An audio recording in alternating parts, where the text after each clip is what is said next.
Welcome to the Deep Dive. Today we're looking into a life story that's just full of contrasts, really quite remarkable. The journey of Esther Kooiman, who most people would know as Zara Whites. It really is an incredible story of reinvention. I mean, you trace her path from, economic struggles in the Netherlands, then this lightning fast global fame in adult films, Right.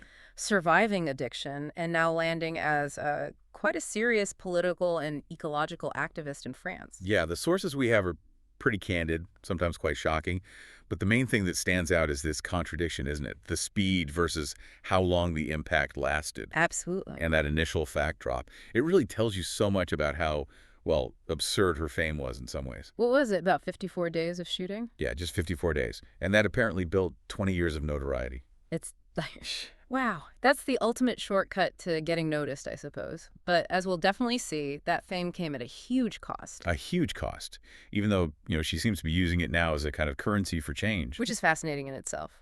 So let's dig into the beginning, because her background, that Dutch context, is pretty central to understanding everything else. For sure. She was born Esther Kooiman, November 8th, 1968, near Rotterdam in the Netherlands. And she described her childhood initially as normal and balanced, loving family, religious background. Yeah, her dad sold advertising space, her mom raised 4 kids, then worked as a waitress, later ran a charm agency.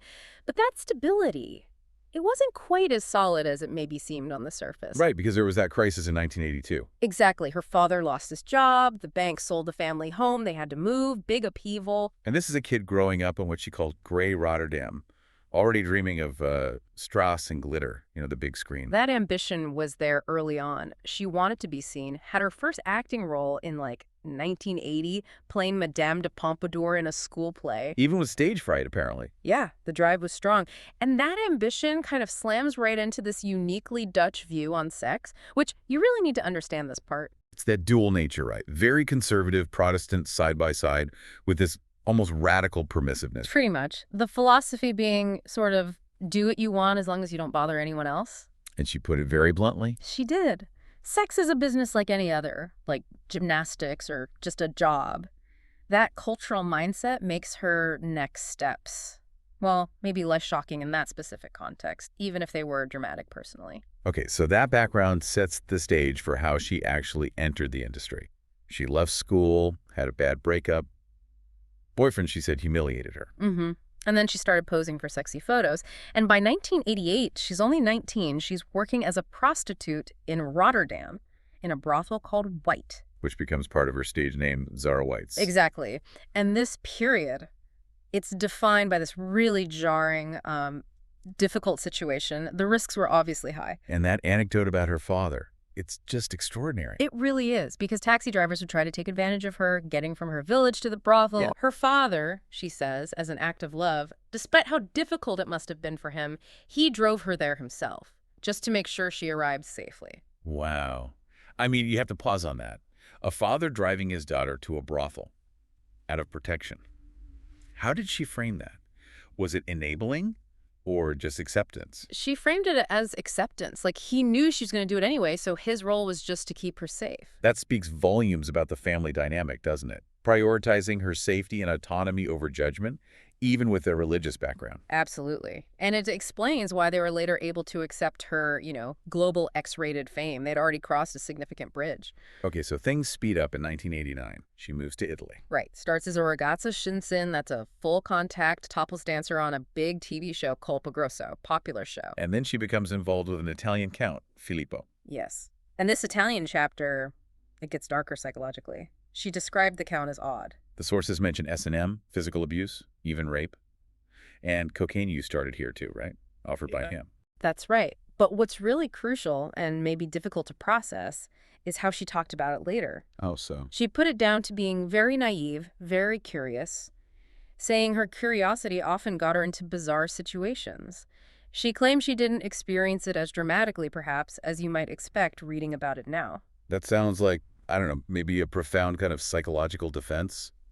Dissociation, maybe? It certainly seems like a survival mechanism. Rationalize it, minimize it so you can keep going. That ability to kind of compartmentalize and just push forward, that's the energy that seems to propel her across the Atlantic next. Right, because the breakup with the Count leads her eventually to Los Angeles between 1990 and 1992, the Hollywood explosion phase. And she discovers the adult film world, and she said she realized she could be paid to live her fantasies. But she also made a point of saying these weren't her fantasies. Exactly. She said playing these roles, which were distinctly not the real her, actually helped her discover her own sexuality. It was about acting. And asserting control within that framework. She insisted she chose her partners, the positions, never did anything she didn't want to do. Right. Finding agency through performance, essentially. And the speed is just mind-blowing again. Mhm. Around 27 films in under 2 years. Some sources even say closer to 73. The numbers vary, but the point is, it was incredibly fast. She became a global superstar almost overnight in that world. Winning the big awards, too. AVN Award, the Hot Door in Cannes in '92 for a film called Rêve de Cuir. And the Hot Door, just so you understand, that was like the Cannes Film Festival for the adult industry back then. Winning that, she was the face, globally, no question. Okay, so massive fame, instant recognition. But what about the money? That's where the paradox really hits, isn't it? Yeah, it really does. She was very clear. She didn't get rich at all. Pay was something like $1,250 per day of shooting. Which sounds like a lot, But compared to the profits being made, and still being made, decades later from those films by the producers and her manager, who she later accused of completely defrauding her, she said she was living on basically minimum wage, despite being this huge name. She was the brand, but she didn't own the brand or the profits. it's a classic exploitation story, Yeah. really just amplified by the industry she was in. Definitely. And her parents, remember, they'd already accepted her path back in Rotterdam. So they came over to the U.S. Yeah, they came to see the environment, apparently accepted it. It was actually her sisters, who were still in school back home, who found the notoriety harder to deal with initially. Understandable. Which brings us to the inevitable downside of that intense L.A. lifestyle. The drugs. Cocaine. She identified that period of heavy use as the absolute worst time in her life. And there's that really stark irony she pointed out. The physiological effect, yeah. She said the drug, which people often gave her, hoping, they could do something with her afterwards, it actually made her completely frigid. The world's biggest adult film star at the time, chemically unable to feel desire? Yeah. Quite something. The ultimate contradiction, right? And she described quitting as this long, intense combat, a real fight. And not a fight that just ends, either. She mentioned still dreaming about it sometimes. Certain triggers bringing the craving back. Yeah, like seeing a yellow phone or certain people, it just shows you the lasting imprint of serious addiction. It stays with you. That kind of struggle, it must force a change, right? A shift away from just coping towards something more grounded. It seems so. She started seeking stability in the late 90s. She'd pretty much stopped making films by 92, apart from a brief comeback in 98. And then in '99, she settled down, got married, even though she'd been against marriage before. Right. Her husband, a physical trainer for the Paris Saint-Germain basketball team, apparently accepted her past completely. She even mentioned he was there when players would joke about her in the locker room. He was solid. That's a key support. Yeah. But she said the biggest shift, the real calming influence, was motherhood. Having 2 children, that changed her life, she said. Made her feel calmed, appeased, and it forced her to really reflect deeply on her life, her choices, her values. And this is where we see the final transformation, really. The emergence of Esther Spencer. Yes, now a French-Dutch national living outside Paris in Rambouillet, far from the city stress, as she puts it. And all that energy, that drive that once went towards fame, it's now channeled entirely differently. Into activism. She became a really dedicated animal rights activist, a vegetarian, appeared on French TV talking about it, And then moved into politics directly. became the national secretary for the Alliance Écologiste Indépendante, the AEI, an independent ecologist alliance, running for elections under her real name, Esther Spencer. That choice of party, the AEI, seemed significant. She framed it as finding a platform that was explicitly neither right nor left. Why ecology and independence, do you think? Well, think about her experience. It was fundamentally anti-establishment, wasn't it? Betrayed by managers, exploited by a system that profited hugely from her image while she saw little of it. So this is her pushing back. It seems like it, focusing on sustainability, environmental protection, political independence. It feels like her leveraging that fame, that notoriety she felt, served her absolutely no purpose otherwise to fight against powerful systems, perhaps similar to those she felt failed her. That makes a lot of sense. And it connects to what she says she regrets. It wasn't the career itself. No, not the career. That brought her to where she is now. What she regrets is trusting people too quickly, specifically naming that manager who betrayed her financially. But she sees even that, the suffering, the betrayal, as necessary. Yes, she takes this very philosophical stance, quotes Nietzsche, "What doesn't kill you makes you stronger." She views it all as essential for her growth, for becoming who she is now. Which is probably why she wrote her autobiography back in 2006. Je suis Zara Whites, mais je me soigne. I am Zara Whites, but I'm taking care of myself. Exactly. She wanted to control her own story.